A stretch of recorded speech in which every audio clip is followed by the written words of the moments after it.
J'ai fait mes études au lycée professionnel du Val-de-Dor à Thiers. Ensuite, je suis allé travailler à différents endroits assez peu de temps pour m'installer à mon compte en 1995. J'étais jeune, j'ai démarré à 25 ans alors on a agrandi en 3 fois. Bon, maintenant, on a une surface de production d'environ 900 mètres carrés. Le parc machine comprend 11 presses à injecter. L'effectif est plutôt en progression depuis quelques années et la demande des clients est plus forte en termes de qualité et de quantité aussi. Donc on est obligé d'investir en permanence pour toujours être un peu à la pointe de notre métier, quoi. Alors Plastimeca a 4 salariés depuis 2 ans. On est à peu près à 50% de nos moyens de production. Donc on pourrait absorber encore plus d'activités. Alors nos clients sont basés majoritairement en Auvergne. On fait à peu près 70% de notre chiffre d'affaires avec l'Auvergne. Et le reste, c'est les clients sur toute la France à peu près. C'est des clients sur Paris, Nantes et Besançon. Plastimeca transforme environ 20 tonnes de matière plastique par an pour une production de 4 millions de pièces par an aussi. Sur des secteurs d'activité comme les arts de la table, l'agroalimentaire, l'outillage, l'ameublement et un petit peu des biens automobiles. Alors pour les arts de la table, on fabrique beaucoup de coutellerie professionnelle, fusils professionnels aussi, pelle à tarte par exemple, des choses comme ça. Alors on a une production assez diversifiée parce qu'on fait pas mal de surmoulage plastique, c'est-à-dire le surmoulage c'est quand on vient apporter du plastique sur du métal ou du plastique sur du textile, sur de l'élastique ou du plastique sur plastique.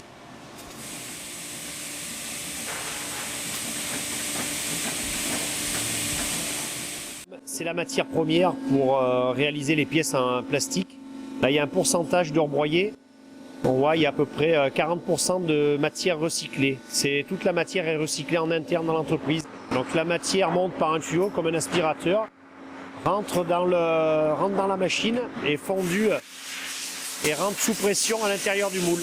On va voir le déroulement du cycle. La machine va s'ouvrir, les pièces vont tomber et le cycle va recommencer. Il faut à peu près 35 secondes pour faire les 2 pièces qui vont sortir. C'est 2 petits manches d'outils.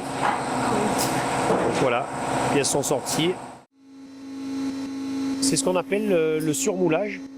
Donc là, il faut qu'on vienne poser des inserts métalliques dans l'outillage, dans le moule.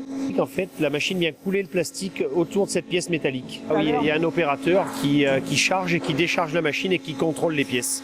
Voilà, ça s'ouvre, on enlève les pièces qui ont été réalisées et on en remet d'autres.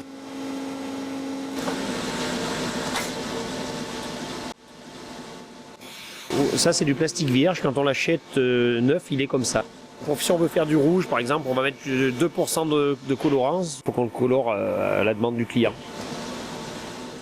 Les déchets plastiques, on les passe dans cette machine. Ça refait des granulés pour être réutilisés dans différentes productions.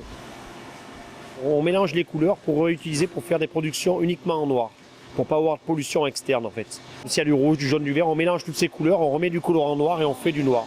On n'a quasiment pas de déchets. Il existe énormément de matières plastiques, il y a environ 400 à 500 sortes de matières plastiques.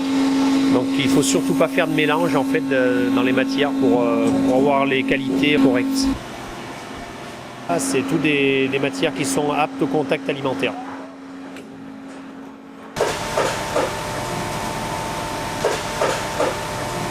Donc sur cette machine, on surmoule des spatules pour les pâtissiers. On reçoit les lames et on vient couler le manche sous pression dans la machine.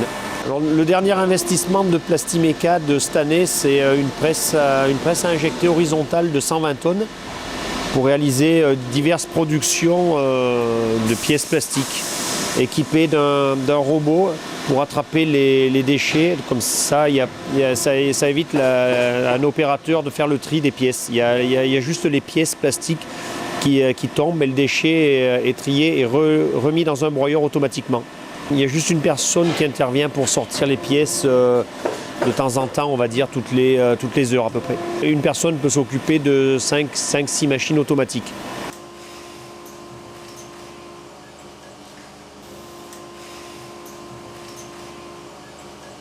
Des séries sont faites une par une et d'autres sont faites 16 par 16. Ça dépend du moule.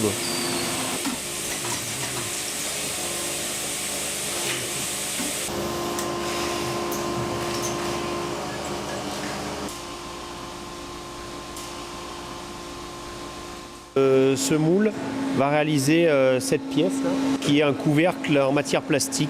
Celui-ci coûte à peu près 20 000 euros. C'était un produit qui était réalisé à l'étranger, l'entreprise a disparu, donc le client nous a confié cette production vu qu'il n'avait plus de source d'approvisionnement en fait.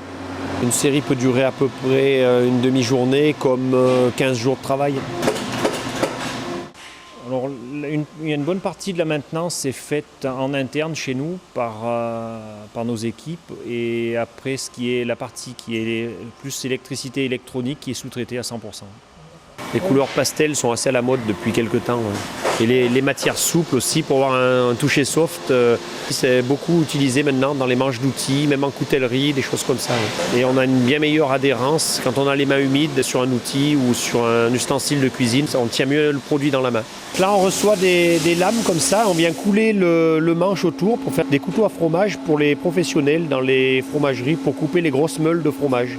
On a participé dernièrement au développement d'une chaîne 100% plastique pour les pneumatiques difficilement chaînables avec des chaînes métalliques. C'est moi qui fais la partie commerciale de l'entreprise avec différents salons, notamment le salon du Mides qui est un salon international qui se tient tous les ans à Paris. Oui, on présente nos productions, ce qu'on est capable de réaliser pour servir les clients, quoi. J'ai tenu à m'installer à Courpierre parce que, étant né ici et puis toujours habité Courpierre, j'ai quand même de l'attachement pour le territoire et la vie du bassin thiernois. Il y a cet aspect près de la nature et puis de convivialité, on va dire, de relationnel avec nos différents clients du bassin thiernois.